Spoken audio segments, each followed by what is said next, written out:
What's up, guys? Welcome to the Premier League podcast. I'm your host, Raheem, and I'm here joined with my two good friends, Z and Jake. How you guys doing? Very well, thank you. Jake, nice to speak to you, and Raheem, likewise to you too. You good, Jake? Yeah, man. Yeah, man. Always good when you're top of the table. Well, I'm doing better. I'm definitely doing better because there's some light potentially at the end of this dark tunnel, which has been our season.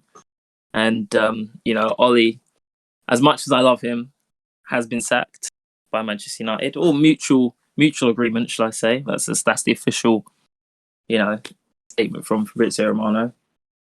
He did his emotional farewell video, which is a first. I haven't seen a manager do one of those before when they've been sacked. But I think some people have a lot of different opinions on that video, whether it's odd or whether it's touching. I'm somewhere in between. I'm definitely somewhere in between. But I appreciate everything Ollie's done for us so far, getting us to this point. And I think it was just time for us to move on and make the step up and get someone in that's going to take us to the next level. How would you guys rate Ollie's journey or his journey as Manchester United manager? I'm trying to think. If I had to quantify it with a number, I would slap a 4 out of 10. Oh, damn. I mean, and just to give some sort of metric for where that is, a 10 out of 10 would be Pep at Barcelona. Right. Okay. Right. Even a Jose at Chelsea in that initial run would probably be like an 8 or a 9. Right. Just for just So to get you're being a bit really bearing. Like Klopp right now, I would put a 7. Solid 8. 8. I was about to say 7's a bit low. I mean, I was even thinking even 7 or 8. I mean, think about it. Like, he's done amazing, but how many league titles has he got so far? Just one. Yeah. So, but he's also he does have a Champions League. That's why I was like 7, but then probably an 8 overall. Also, I'm factoring in, this is like his whole time there. So early on, club wasn't too hot. So that's where he was a 5 or a 6. Him being a 10 will be when they win 2 Champions Leagues in 5 years or something, along with, like having a double or a treble. So in that respect, Ollie's a 4 because outside of his unbelievable plot armor and his ability to get himself out of an uncanny number of bullshit situations, with complete, inception totem spinning crap, he never really accomplished much. And that's to say that now that he leaves the team, and it's with Carrick, with 1 Champions League game under his belt, like even just watching the game, it looked different, right? Like anybody watching that game with the personnel he put out, having Sancho there, the team actually played completely differently. I feel to the way they did. They lined up differently. They were way more attacking. They actually looked more fun to watch. It kind of, to me, was like there's more potential being fulfilled in this squad, and that starts with actually playing the right people. So Ollie's tenure is not going to leave much of a legacy behind. For that reason, I can't score it that highly. Like whoever comes in next is going to completely tear up the playbook and start from scratch. Nothing Ollie has done will stay or remain. Therefore, he does not get more than a 4.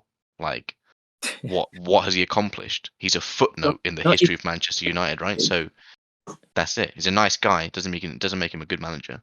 No. I mean, 4. Not even an average 5 from you. Jeez. Well, fair enough. Jake, what do you think? I mean, I'm not going to say a number, but I'm just going to say a couple of words.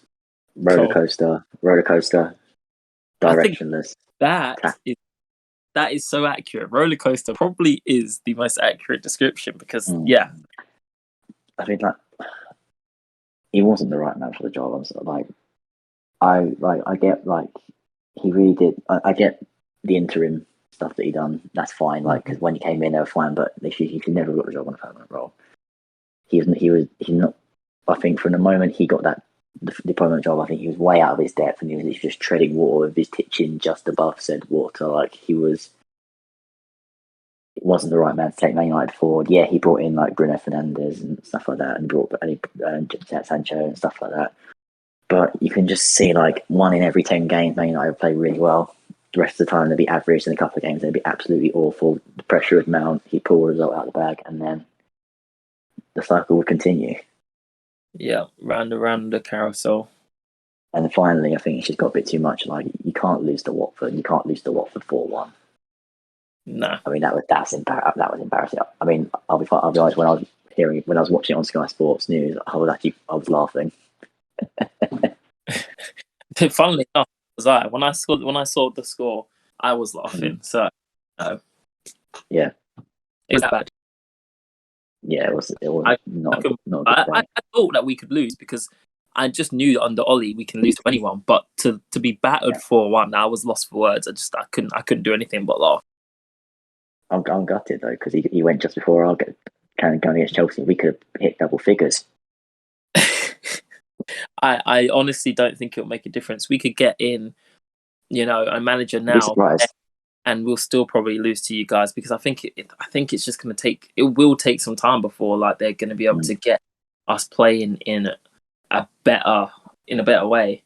In my mind, I've already trained my mind not to get too hoped up for that Chelsea game, and if we pull a result out of the bag, then we pull a result out of the bag. Well done. But if not, I'm not going to be too upset because I think I'm going in with high expectations. It's going to take an almighty effort to take something from us. I think at the moment because I think the current form we're in, ain't no one. I have to agree with that. I mean, with what you guys said, I agree with some of what you said, but I actually disagree with some of what you said as well because I think although we did play better yesterday, I think the first maybe 50 minutes, like 60 minutes, we were just basically trying not to concede, and like I know that was the plan. Like the plan was not to concede, and in the last like 20-25 minutes go gun ho and just like try and get a result, and it worked. And in those, if you just watch those last 20-25 minutes, maybe even half an hour, we looked amazing in that if you just watch that. But if the beginning, and it's easy, I think sometimes as well when you're watching, it's easy to remember the electricness of how a game ends sometimes and forget things that happen in the beginning. But I remember David De Gea jumping and making some mad saves to keep us in the game. And I remember, Capoue like absolutely playing us off the park because he looked like Iniesta, your guy in midfield, because that's what we were making him look like.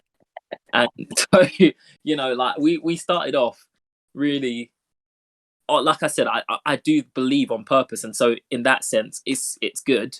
But I do think we went in out there like cool, defend, try not to concede. If we don't lose, we can't we should potentially go through depending on what happens with the other result. But if we don't lose, then we make it easy for ourselves, and then you just hope that the forwards can pull something out of the bag. And it's not that dissimilar to how Ole approached games anyway.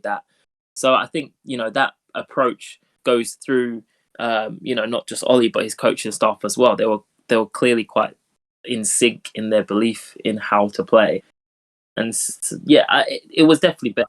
I think Sancho was free. He had more space. He had like a manager that had put some trust in him. It just didn't seem right before with Ole. I don't know. He was playing. Yeah, he felt like he had shackles on when he was playing before, I think. But like I think also, what you said, Jake, when you said that he wasn't.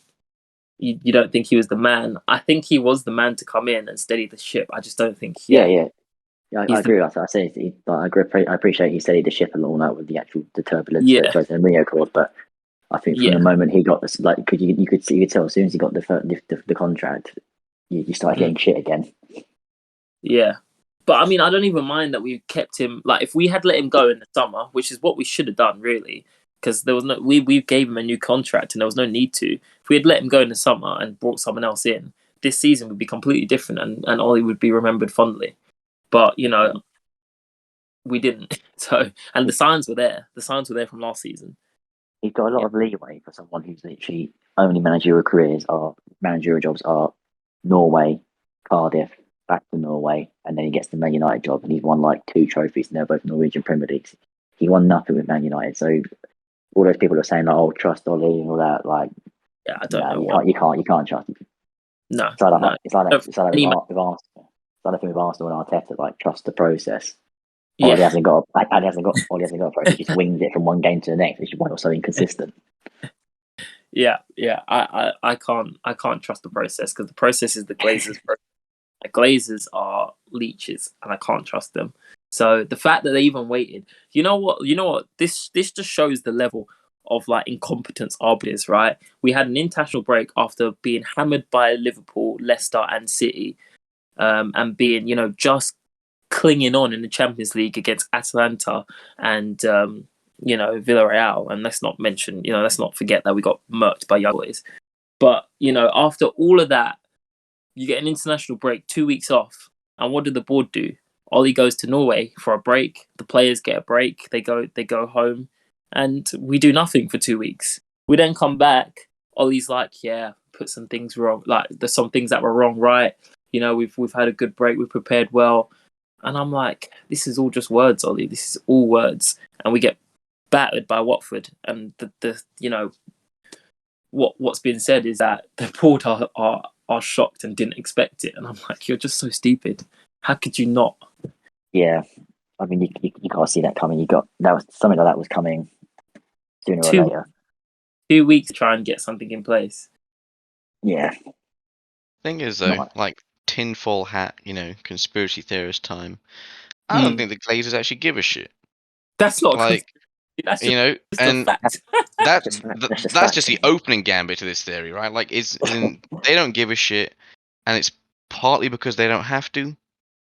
They don't have to have any ambition with Yeah, United because United has printed the money hand over fist for years.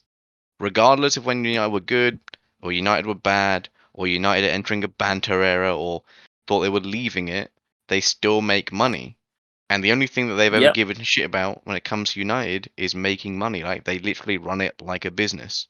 And that's part of the issues that, 100%. people have with it, where a club like United has such a strong history and all that sort of stuff. It goes back for so many years and there's so much success that unless you want to maintain that success, people think it's an affront to dealing with the club. Like if you are United or you work for United or you support United, you want to see them be successful, right? Yeah, More so than other people do with their own clubs. I'm sure there were Brentford fans, for example, who are like, yeah, it'd be nice if Brentford won a trophy, but we'd just like them to win games. Yeah, United is not that. United is you need to win the fucking trophy. It doesn't matter how you get there. It doesn't matter if you have an embarrassing loss occasionally on the way there, but you ultimately, at the end of the season, need to be hoisting a trophy up. But when you look at the Glazers, they also own Tampa Bay in the NFL, and they just won the yeah, Super Bowl, and they have Tom Brady, so they have yeah, won something, just not yeah. in the sport that hundreds of millions of or tens of millions of United fans around the world actually care about. And that lack of ambition sort of translates into the managers. Look, like Mourinho caused issues when he was there, but Mourinho's caused issues everywhere he's gone, and the issues are yeah, always the same. He's always Yeah, either going at his own bosses or his own team. He never used to go after his own players, especially not with the Terry Drogba Lampard years, but more recently he has. I think the player mentality has changed, which is why he seems to be a I bit of a was. Yeah, out of for touch sure. manager. new generation is But different.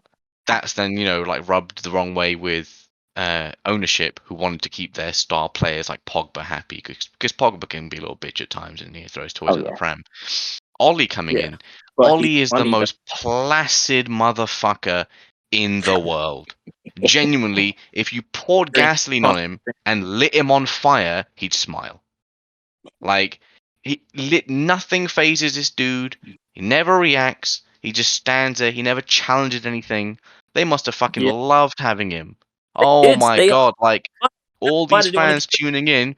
We want Glazers out, and Ollie's like, no, no, no. We're just practicing really hard. Have faith in the boys. Blah blah blah. We're a toupee. Yeah, Nobody gives a yeah. shit, right? Like, and that's the thing. It's just apathy.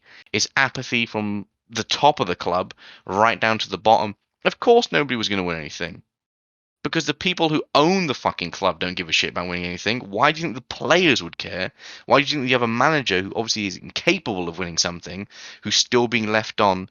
And this is where the tinfoil comes in. I feel like they didn't fucking fire him because they knew Conte was available. They waited for Conte to get snapped up, and then they were like, whew, oh shit, like, at least fucking Conte's not going to come in and start bossing us around, telling us we need to invest in youth teams and fucking facilities and services and scouts and trainers and coaching staff, like, and a media team. Fucking Jesus Christ, no, hell no. Oh shit, you went to Tottenham. Yeah, sorry, Ollie, fuck off. Now let's see who we can get. Like, you know, they'll probably like, damn, Dean Smith went. Shit. Anybody got Daniel Farker's phone number? You know, they're going to be scraping around for the bottom of the barrel unless they, you know, manage to land some unicorn in Zidane. And I've just been reading that he's had issues with not wanting to come in halfway through the season. And then Poch. Yeah. Like, Poch is much better than Ole Gunnar Solskjaer. 100%. Oh, yeah. And I rate him as a manager. Is he the right person for United? I don't know, because at the same time, do I think he would challenge the brass the way people, I think, need to? Because the issue with United, I've said this before, is more than just Ollie, right? The whole thing needs to go. Gut everybody. Oh, Woodward needs to go. Yeah. Agreed. Every single person at every level of that organization needs to just needs to bounce. Because the players cannot come to the club and see the same useless fuckers that have been there for years now and expect them to be motivated around these people. You need new faces, new personnel, new relationships, new memories, new bonds for people to walk into those doors at the training ground and be like, all right, we're working for something bigger than just winning a game and then going home in our Lambos. We're trying to achieve something, right? Legacy over luxury. So unless you do that, it's just, you know, putting a band-aid over a fucking fatal wound. So that's where I stand on this whole thing. I see it too many times with other clubs and organizations across sports, and it's happening right now with my New York Giants. Same shit. Either gut everything or don't even pretend like you give a shit, right? Because that's what the answer is. We've known the answer. I don't even think they pretend very well because, like you said, yeah, you know, literally everything you just said there is like so accurate, and I couldn't agree more with.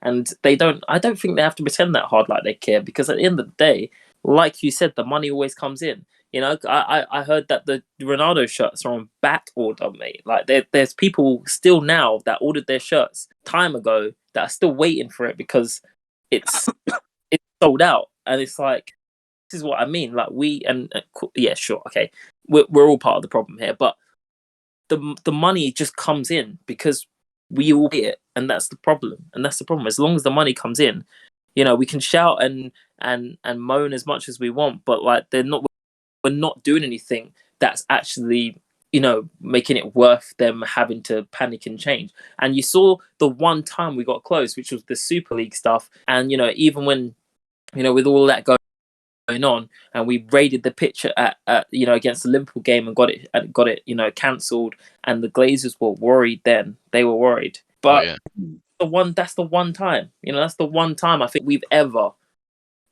like actually made the Glazers like sit back and go, gosh, this is we've got ourselves into a bit of a problem here, we might have to do something.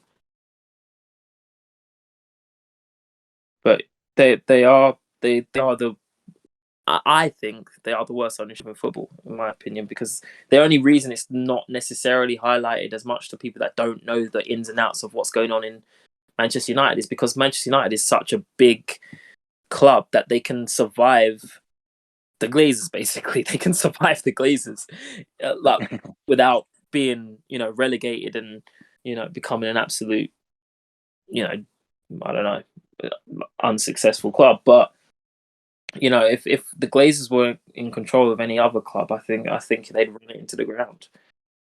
Every decision they make as well it was with business first in mind. And the Conte thing, I've heard the exact same thing. Conte was available, they didn't want him because he's too confrontational, and they like yes men. You know, Ollie really was the perfect man for them. Yeah, he's just too nice.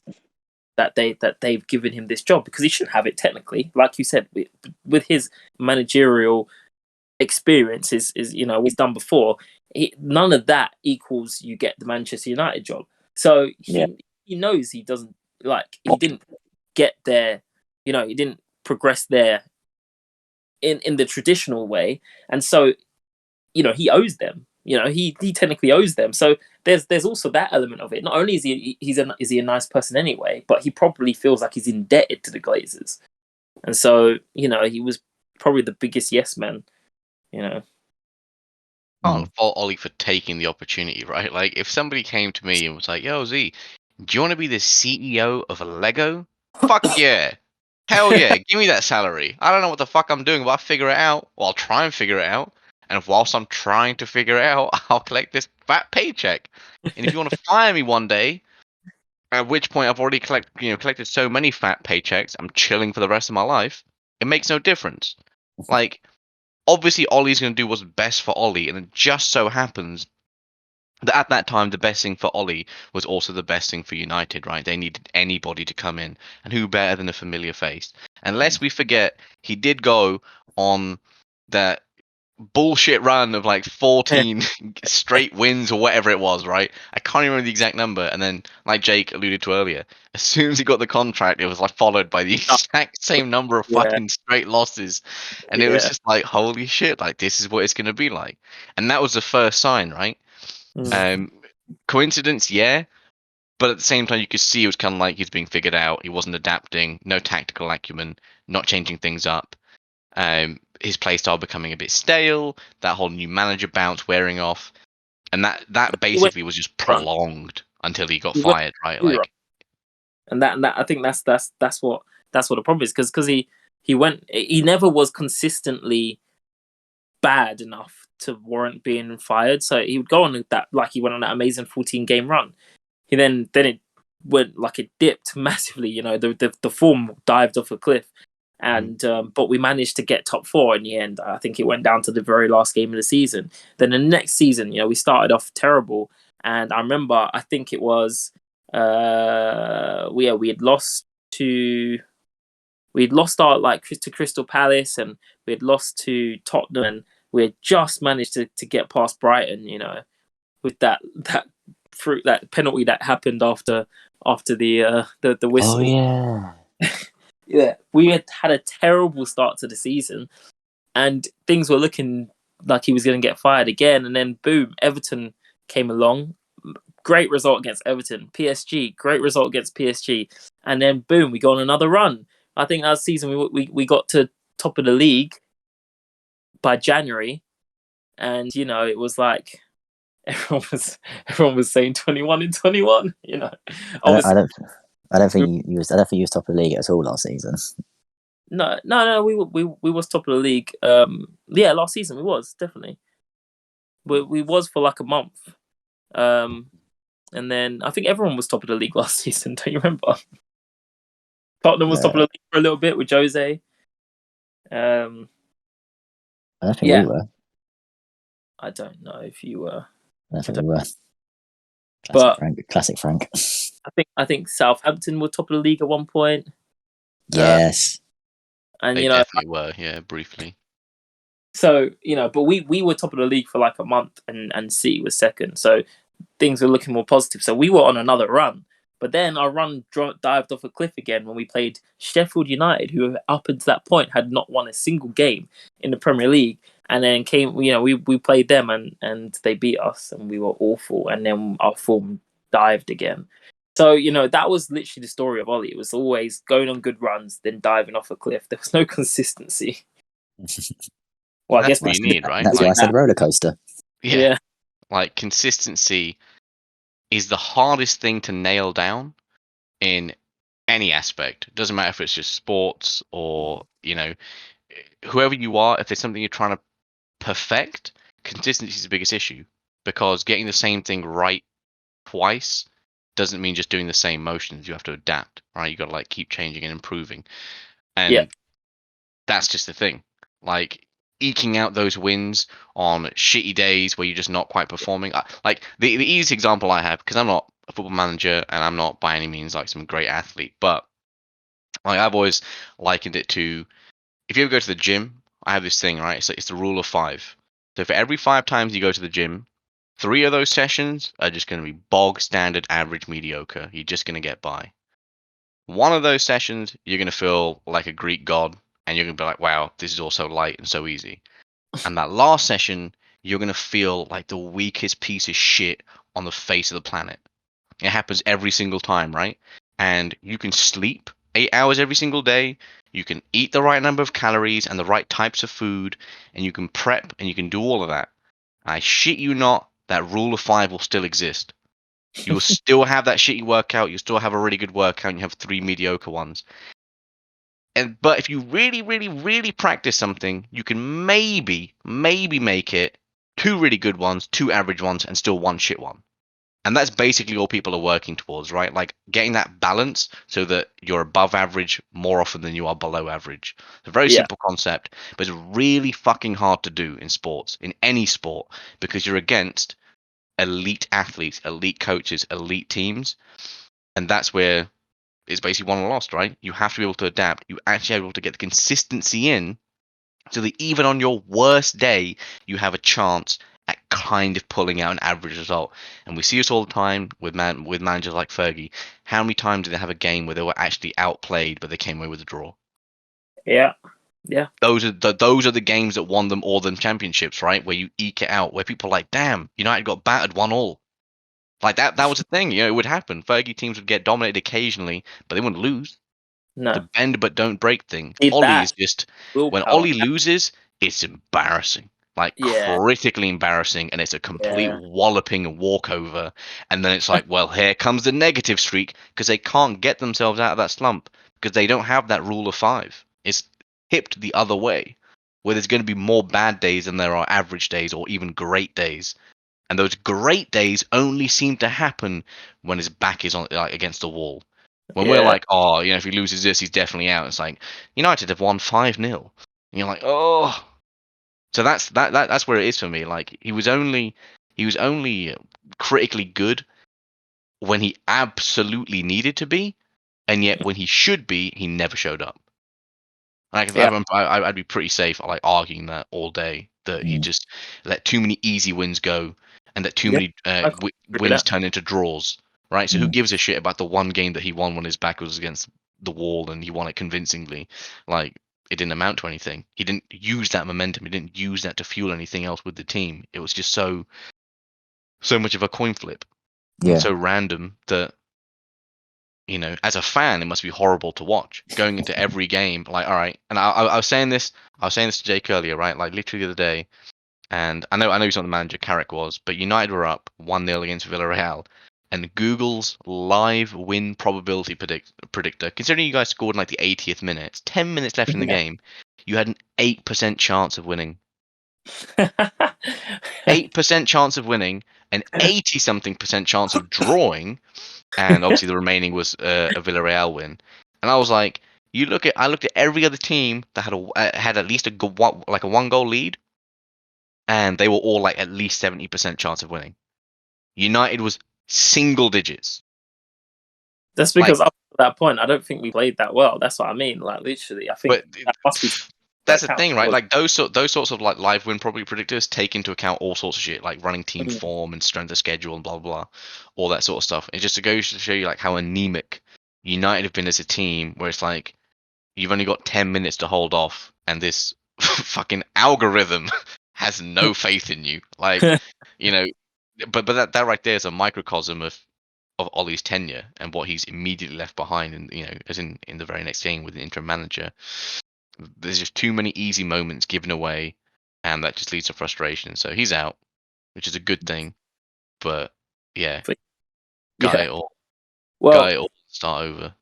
Before we move on, I just want to ask, who do you think will be the next manager, and who do you think should be the next manager? Because that might be different to who you think will actually be it.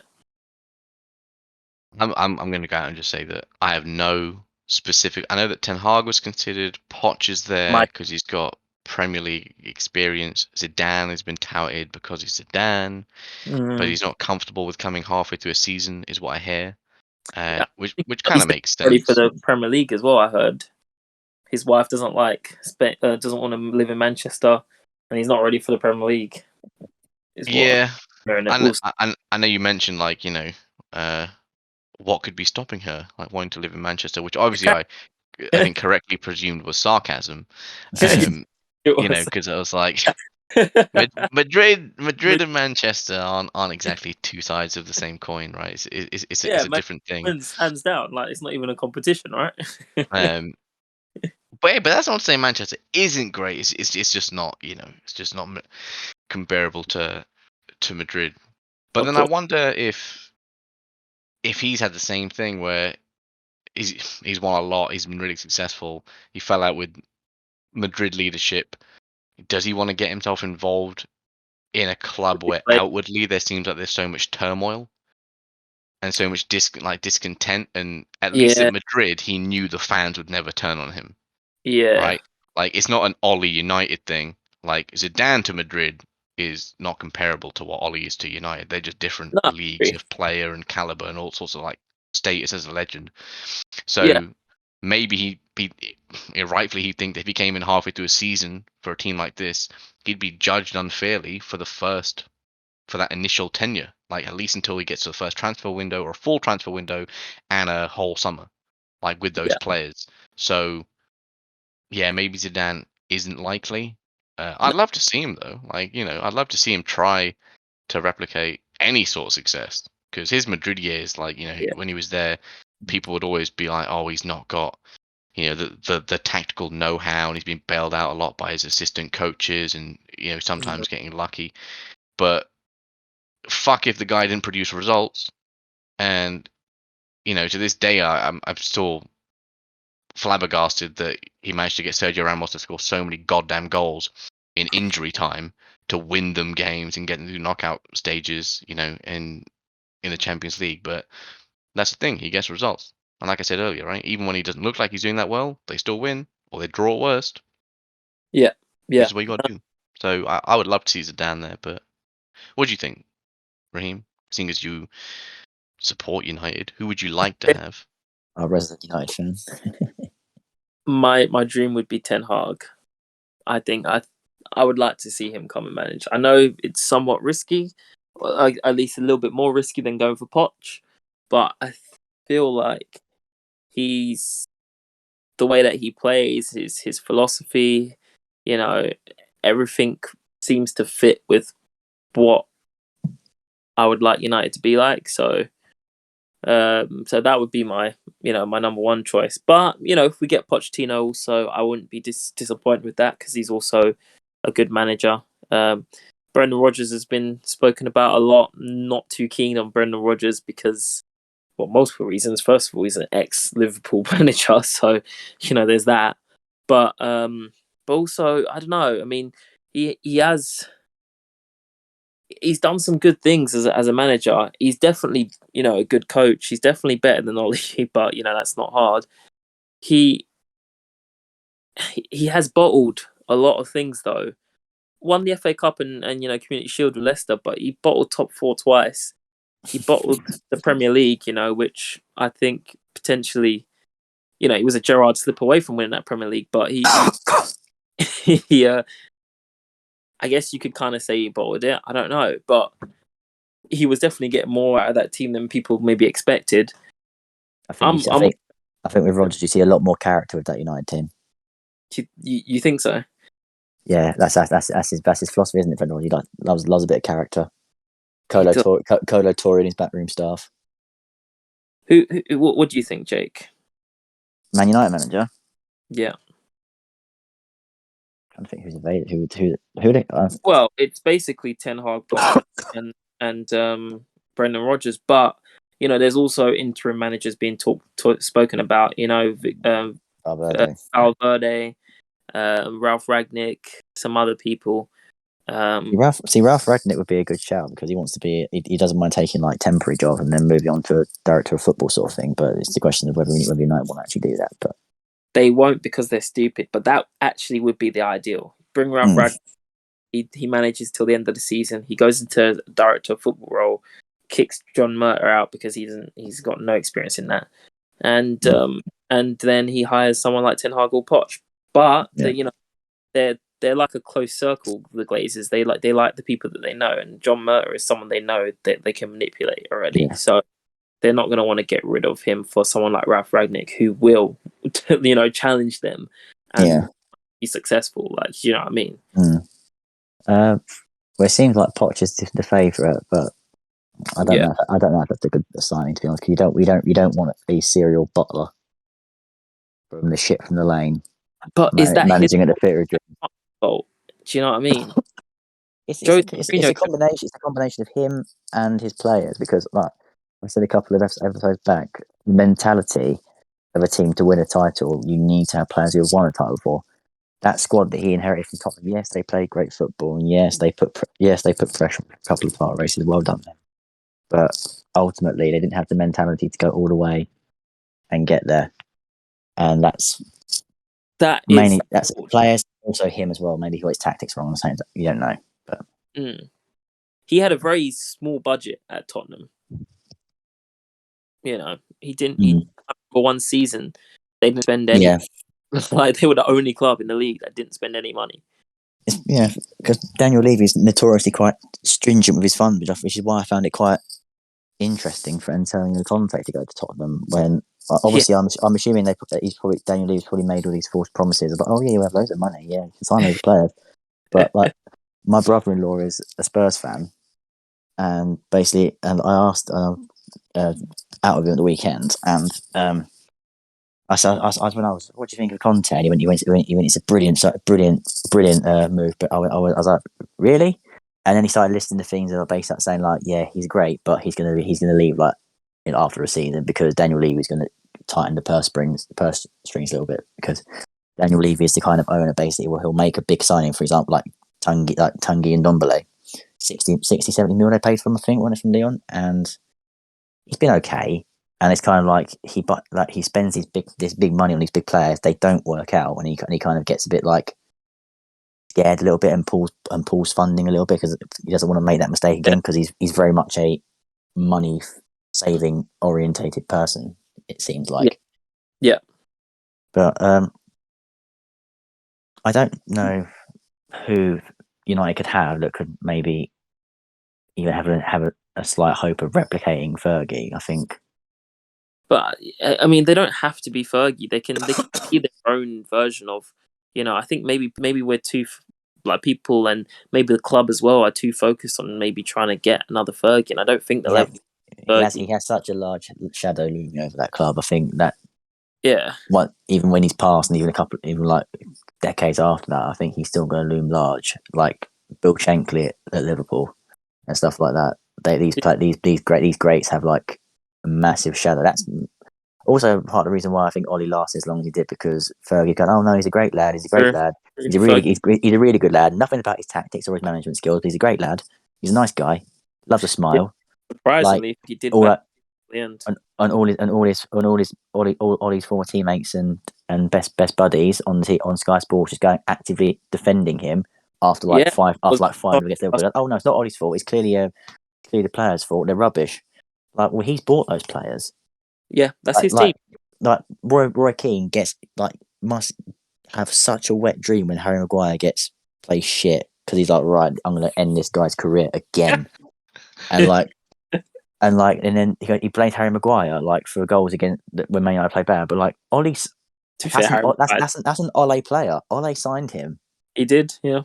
So you've got to give him, like, Gary Neville defended him to literally to the last breath. Roy Keane defended him to the last breath. Paul Scholes turned on him in the last couple of weeks. Rio Ferdinand, absolutely so behind Ole. Patrice Evra, so far behind Ole. Even now, like, when Ole was gone, Patrice is going, oh, I see you, Man United players. I'm coming for you. Like, yes, it's their fault, but also they need to give Ole some blame as well, because he's picking a team. It's his tactics. He's running the team. The players just kick a ball about a field for 90 minutes. Yeah.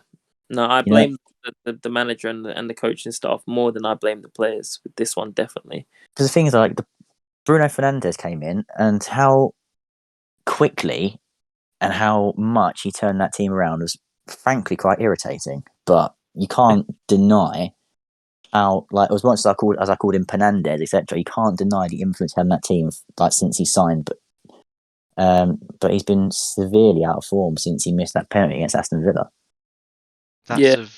He has. I mean, if you look at the number of penalties, I think the past 2 seasons, it's been at least 15 penalties a season. One of those was 20 penalties, that United got like overall or something. I know that Rashford took a few and he missed, and then Bruno was on them fully. But this season they've only had about 3 or 4, and it kind of supports the theory that when you look at how Ollie's played, he's been bailed out by Bruno so much. He's also run this dude into the fucking ground with how much he plays him, right? Yeah. Like he would just play him over and over and over again, and this dude would bail him out. It's interesting that while I agree that some of the pundits and former players that have known Ollie personally have backed him, it's interesting that you talk about the parallels to Fergie, right? Because when Fergie was at the club, the biggest thing about United was a winning mentality, and it was a winning mentality where United, the club, wins. Individual players don't do shit. Individual players don't take accolades. Individual players don't go shooting their mouth about stuff. It's about the club, right? And everything that goes with that. That's why it was so successful. That's why it was successful when, Fergie threw a boot at Beckham's head. And Beckham then became a Galactico because he's a symptom of what football became. And when you look at those players that you're talking about, your Roy Keanes, your Scholes, your Giggs, your Nevilles, all of those players were way better at what they did than the current crop of players at United are at doing what they do, right? These are fucking footballing legends. Absolute legends talking about kids. And the reason they can talk shit about them is because they walk through those same halls and they put in more effort on half of their bad training sessions than these guys do on their fucking best ones. And yet when you look at the players who actually changed the landscape of United in the past 24 months, you're looking at Bruno. Bruno would be more at home in a team with Roy Keane, Nicky Butt, Paul Scholes, Giggs, both Neville brothers, Cantona, and those guys than he is with these guys right here. Because the one thing he has is 110% effort. He never stops running. He's got those Jisung Park quadruple lungs things going about him. So I understand where they're coming from. Because even though it sounds like they're just saying, "Oh, Ollie's our boy," they're not wrong when they say that, certain people on the team dial it in. Certain people on the team don't seem to be improving year on year. And with the quality they have and with the training they have, it's still a top fucking club. It's still Manchester United. Is it the coach's fault though? If the players, it's 110% the coach's fault because it's his responsibility to get the improvement out of players. But you can also look at players and say, why aren't you improving yourself? This is the thing. A manager isn't supposed to do fucking everything for you. You're a grown adult. You think people had to tell Ronaldo to get good, to improve, to be the first person in, the last person out? You think people had to tell him to do that shit? No, he did it because he wanted to, because he knew that's what it would take. And when he saw people leaving early, he knew he'd beaten them already. Well, they stopped practicing. I'm gonna keep going. Other than Rashford, who I see posted stuff all the time, who are those kind of people at United right now that have that same mentality? And if you talk about a team, a Fergie teams worked when you had players like Roy Keane captaining them, because nobody ever fucked around with Roy and they respected him. Therefore, he had the respect of every single one of his players and his manager. Right now, Ollie's not even worth respecting. And with the armband floating around, it doesn't matter who it's on, Maguire's not a leader. He's not a leader.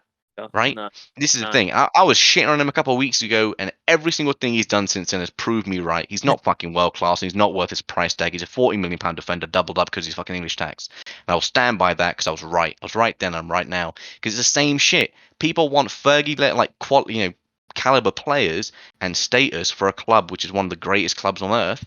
But nobody actually believes it and is willing to put in the effort. And the people that do put in the effort, like Fernandez, actually, you look at it, you think, well, that fucking makes sense. Look how damn good he is. Look how much he's changed his club. Now, if everybody else put in half that amount of effort, United would probably be winning shit. But they don't. So it was Ollie's fault, but it's the players' fault too. Because why don't they care? It should be enough that you're playing for Man United, not needing a manager to babysit you and mollycoddle you and have to be a genius at man management to get that amount of effort for you. right? Because Right. it's almost like they don't seem threatened by their place. Oh, if I play shit, I'm not going to get dropped. No, that's how it should work. You play like shit, you get dropped. And if you keep playing like shit and you don't improve, you never play again. That is the United way. Prove you deserve to be on that team. So I get them. They can shit on the players all they want because they achieve stuff at United that these players could even only dream about. So even if it seemed like they're backing Ollie, they may be, but they're not wrong. They're calling the players out for not giving a shit and not living up to their potential. And that's on the players and nobody else. When the players say that, they need to improve their own shit. First and foremost. Let me ask you 2 questions, Zeke, based on what you said there, because obviously, like you are right in terms of at levels, and you know the United of old, like there's not even a shred of comparison between the United of old, you know, the Fergie teams in terms of effort levels, and you know what we get now from the current United squad. But you know, you mentioned there's two points. You mentioned about, you know, if you don't play well, you get dropped. You know, and that kind of competition for places, you know, Pep Roulette. We talk about Pep Roulette all the time, and it is stupid. He overdoes it. He does, but you know, in that City team, you can never like sit down and Nope. you just rest on your laurels, because you know that if you're from the moment, you know, you might play well and still get dropped. So what, you don't want to give him any excuse to drop. With if you play United, too well, he'll definitely drop you because he rests you. Like if you're too bad, you get dropped. If you're too good, you get dropped for a little bit, but you come back. But this is the thing, like that mentality that the players have to know to do that, you know, is created by, you know, the competition of places that the manager sets in. And I think that, you know, the reason why the players were too comfortable is Ollie's fault, because Ollie would never drop his favourites. Maguire could have the worst game in the world, and then Bailly can play in the Champions League and be amazing. He'll still be dropped next game for Maguire when he's fit, because you know he doesn't even have to be fully fit. He only has to be an inch of fit, and that's, you know, the Leicester game is proof of that. He only has to have had one training session on grass. Ollie's words exactly, and you know he'll still play ahead of everyone else. You know, Donny van der Beek, you know, all I ever hear is how well Donny van der Beek trains, how much effort he puts in, how much he wants to be part of the team. You know, Fabrizio Romano, you know, we know how accurate he is with this stuff, talking about how, you know, he's such a professional. He trains so hard with United and everything, but he just doesn't get a chance. Like what? And then we see Fred and McTominay putting in horrible performances, but they don't get dropped. The mentality, you know, the thing that Ollie's created there is, you know, he's created an environment whereby Maguire can, you know, feel comfortable, you know, even if he's had a bad game. You know, McTominay and Fred can feel comfortable, you know, though that's an environment that Ollie's created because he refuses to drop his favourites. And so, you know, that is 100% the manager's fault there. It is definitely Ollie's fault that he's almost complacent. With a lot of his players. But the other thing, and it kind of like, you know, goes back to the whole just judging players on how much, you know, what their value is to a team or any squad. Look at how often players like Maguire have bad games, and if they're not having bad games, how often they make critically bad mistakes, right? Yeah. And you're like, fair enough, he's had so many bad games, he should have been dropped.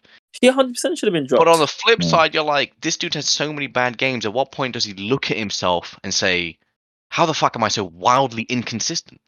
I'm supposed to be the best defender on this team, and you know the fact that he's playing that badly. It's supposed to, like, you know, the better you play, the more you improve the people around you. Which is a fact. That's how sports works. And especially if you're a leader as well, if you're a captain. Yeah, especially if you're supposed to be a captain or a leader, right? Like you lead by example. Yeah, it's Ollie's fault for not dropping them. His replacements aren't supposed to be, you know, like Bailly, whatever, it doesn't matter. Like he's got his talismanic guy in defense. On one hand, it's like, can he drop him? Can he drop this guy? Yes. No one. Like, should he? Drop. Yes. Would but Fergie, can he? Would Fergie do it? That's the question. Oh, Fergie absolutely. got sold players like Beckham and all that in their prime. Why? Because, you know, no one was above the team, and any time someone thought they were getting above the team, they were gone. That's it. Doesn't matter how good they were. They could be one of the best players on the team. Bye. See ya. Because Fergie had this environment that he created, and anyone that looked like they were going to mess with that environment, bye. See you later. Gone. No, he wasn't having it. No one was above being dropped in the Fergie team. So we talk about Fergie, and and then we ask whether you can drop a player like Maguire. You 100% can drop a player like I Maguire. think you can. I think you can. Ollie wouldn't, No, but he but wouldn't, and that's his own not having the backbone to do it. Mm.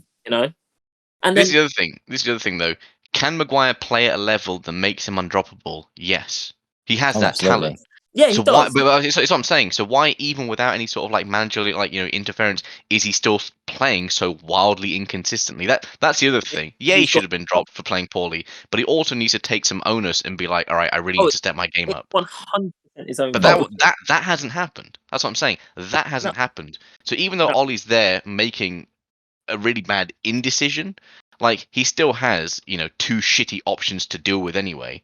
Do I yeah, pick the guy who I know is not supposed to be the cornerstone of this team in an attempt to motivate the guy we paid 80 million fucking pounds for, and this dude can't get off his ass and do shit properly by himself without me mm, having to meddle and influence? This is what I'm saying. That's not a leader. No. That's not a no, leader. Look at he all should the know. other great defenders of the game who have bad games or bad spells, and they come out of it because they're persistent. And it goes back to what I was saying earlier, right? The whole consistency thing. At the very least, be consistently average. Yeah. And players like Maguire aren't. He's not at least No. consistently Well, average. He you has know games what? where he's so bad it brings that down, it plummets. And You know what? is that a symptom of poor management? Is it a symptom of It, poor team it, culture or squad mentality? Maybe, but it those are also all goes down to the individual. Yeah, true. And you need to have pride in you. And you talk about Ronaldo and you talk about Bruno, and the reason why Ronaldo and Bruno, I think can't have games to that level, are because they've got too much pride in themselves to let themselves drop to that level. Where No. at Yeah, I will you're at least, never going to see I will Bruno at give up in least a game, even when they're 3, run 4-0 down. He's not going to exactly. let himself get embarrassed. No, And that's the thing. I don't think he's ever been embarrassed because he never gives up. Mm. It's something you tell children, right? Never quit. Just yeah, never quit. No matter how bad it gets, never quit. How many times have I seen Harry fucking Maguire quit on a United performance? yeah, The dude just stopped fucking running, yeah, right? And yeah, at what point as a manager are you supposed to say, am I supposed to get behind this guy and literally fucking prod him to move forward and do his goddamn job, given the position I put him in, given the expectations that people have of him, the fans, and given the amount of talent that he actually possesses? And people are now making excuses about how no, fuck all that. As a player, first and foremost, you got to do shit for yourself, to stand out and actually be good at this goddamn game. Because there's too yeah, few players in those positions where you can just sit back lackadaisically and just think, "Oh, I'm here now. I've made it to the big time. I'm making bank." Cool. yeah, If you want to do that, go be an influencer. Sports is about being fucking competitive and winning shit. That's the yeah, whole point. And if you want to yeah, be somewhere where you don't actually care about winning that much, then you shouldn't be there. That's where you should get dropped, right? But at the same time, it's a business transaction. What was he supposed to do? Leave the £80 million guy rotting to tank his resale value? Well, You can't. There are wider decisions you got to make when you're considering this, which is where it's this is where the lack of man management was never there with Ollie. He couldn't just yeah, inspire his players, no, right? He was always so nice with them that Ollie's too nice, such a lovely guy. He asked, too nice. he knows my nephew's fucking first name and what toy I got him for his birthday last year. Who gives a shit? Did his nephew score in the Europa League? No. Fuck this random player's hypothetical nephew, right? And get your ass in the pitch and score some fucking goals or stop them going in. That's my issue, and it goes back with Mourinho, right? Mourinho had the same thing, and I'll say again, when you look at the players he had at Chelsea, when you look at the Terrys and the Lampards and the Drogbas, these guys would have run through a fucking brick wall for Yep, Jose Mourinho, and yep, Yes, they that's would. why they never lost at home for how many goddamn years it was, because he literally would not allow these players to True. turn up at the bridge and let themselves get embarrassed, not even once, for multiple fucking years. That's yeah, the sort of shit that he brought with him everywhere he went. And so when it didn't work at United and people were like, is Mourinho broken? No, the players obviously contribute to this. His Yeah. issue was he wasn't able to adapt, right? But that's the same core of players that Ollie then had, who liked him so much more because quite evidently he didn't fucking push them. But quite frankly, they didn't push themselves either, so they're both at fault. And that's why I say, you scrap the whole thing, new, top to bottom, and what have you. But yeah, I mean, if we see a new manager, I wonder Yeah. if these same symptoms will still be there. That's a I'd be good point. surprised if they, that I think they will. I think they will, They will unless there is some eventually. cleaning from I cleaning house think top to bottom. I think what it will require is a manager to really have to come in like a Klopp and a Pep and be like, look, this is my philosophy. This is how we are playing. There's no diverting from this. Is like this philosophy that I have, and these are the minimum requirements. And this effort, this amount of whatever, and the moment you drop below the minimum requirements, that's it. You're off. Like that's it. You're on the bench because this is not how you become the best. You don't become the best by putting in good efforts one week and mediocre efforts the other week. Well, one week you're feeling it, one week you're not. And I do think the players do have to take some blame. I won't say they can't. They're not entirely the same players as Jose. I think most of them are Ollie's players. I don't like trying to say that it's the same players, so it's the same. The coaching staff is the same. Carrick and all that were there when Jose was in charge. Phelan wasn't, but Carrick was. So the coaching staff is the same. There are some of the same players. Rashford was there. Martial was there, although Martial's hardly played this season, so I wouldn't put any blame on him. But Ronaldo, Greenwood had a couple of games, but not really. He only came through really with Ollie. Luke Shaw was maybe one of the only other players. But yeah, like all the other players, you're looking at Maguire, you're looking at Wan-Bissaka, Bruno, all of those players that he's brought in. Dan James left, but he was one that was brought in. Donny he brought in and chose not to use. We've spent the most amount of money under Ollie than we've spent under any of the other managers. So he could have played an entire 11 of new players if he wanted to. But McFred, I won't even give the excuse of McFred was of the Jose era, because he's the one that decided to be stubborn and stick with them. I just think also sometimes, and you got to remember that players are, although they are professionals and whatever, they are also human. And when you're playing week in week out and things are just not clicking, because the way that Ollie sets us up and the tactics that he's using and the way that the coaches have coached them is nowhere near enough to compete with the likes of your Peps, your Klopps, your Tuchel, Brendan Rodgers. We get played off the park by we can go all the way down the list, and we can get played off the park by any of those managers, because their setup has made the team set up the team in a way that's better than what we've set up. And so when the system's been set up in an amateur way, it's harder for them to get the result. And then when you don't get one result, you don't get another result, it takes a toll on you, mentally.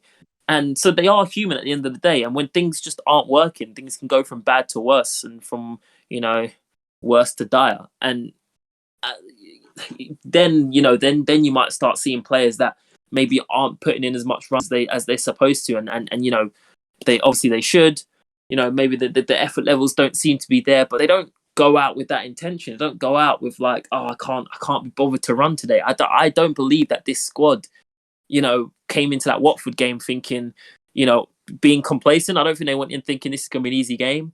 I don't think they went in, with saying I can't be bothered to defend today, or anything like that. But I watched that game back and I see, Wan-Bissaka jogging. I see things like, not enough pressure being put on the attackers as they're going into the box. I see things like that, but I don't think it's as simple as they didn't care enough necessarily, because I think once you are in that rut, it does affect you mentally.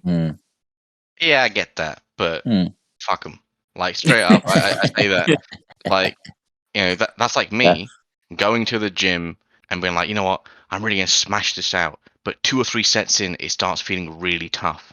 Do I just give up? No, I power through. I do my best, right? Mm. And visually, and it's easy to check with sports because we watch these guys week in, week out. Does it look like this is their best visually? Just watching No, them with the eye test, it's not. no.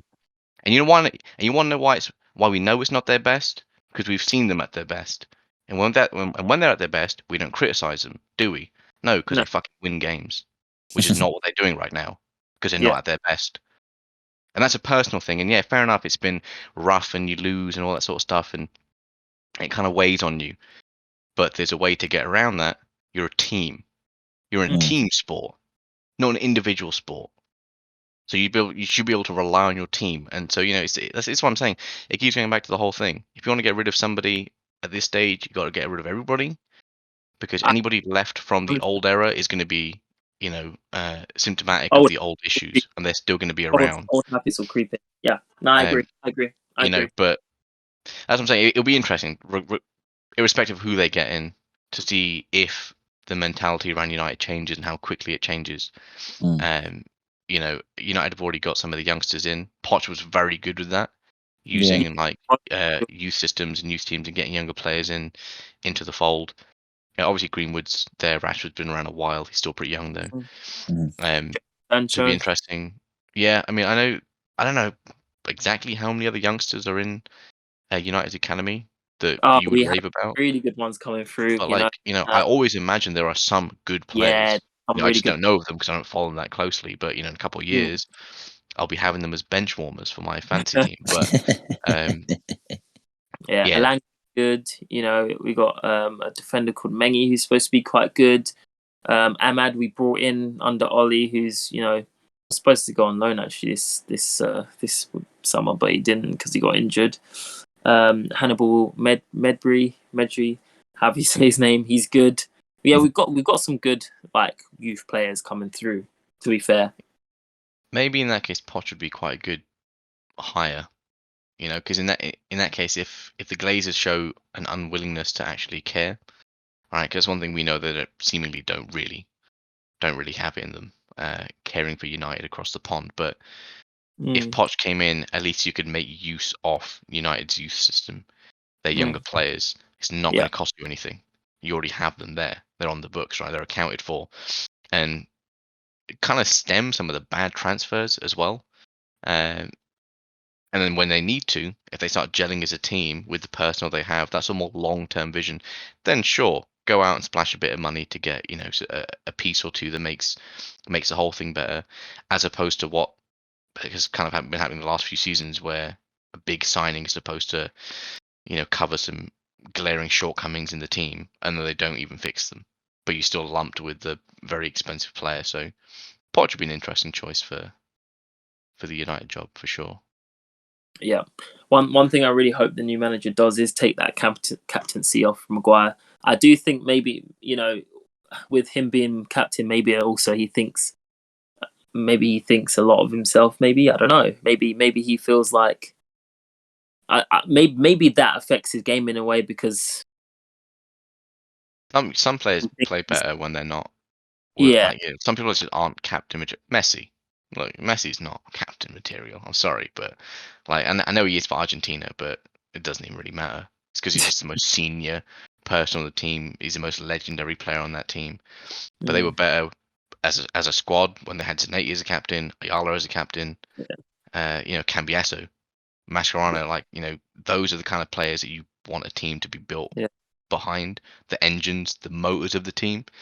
Um, but there's also a pressure element when you're captain, I think, where you're kind of like, oh, and some players cannot live up to that pressure.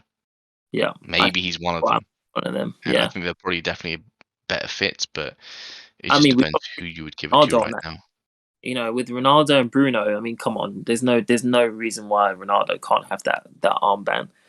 Mm. If there's any Yeah. player that you can't argue with, in world football at the moment, I think he'd be on the top of one of that list. And that's the thing, right? Armband or not, he's always going to give 110%. Oh yeah, no, I He's a mean I've heard beast. He is who he is, all right, Ronaldo. But yeah, with the armband, I think it does make him. I think in those moments where he kind of has it with himself, he falls into that lull. he's the kind of player who, with the armband on, he's probably like, all right, I can't show any weakness. I can't Yeah. show any frailty or anything like that. Everybody's looking at me, and everybody's like behind me right now, expecting me to lead them. And that, like, it'd be like a little thing on his arm, like, all right, okay.